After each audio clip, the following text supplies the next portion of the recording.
কক্সবাজার।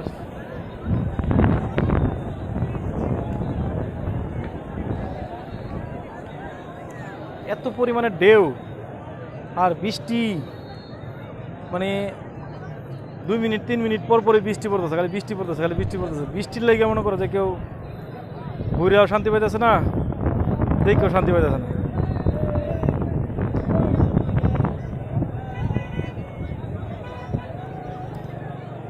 ভালোই এমনি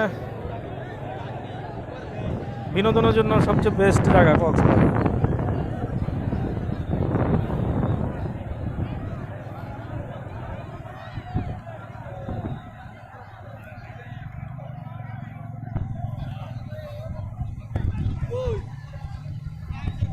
কি পরিমাণে বড় বড় ঢেউ দেওয়া।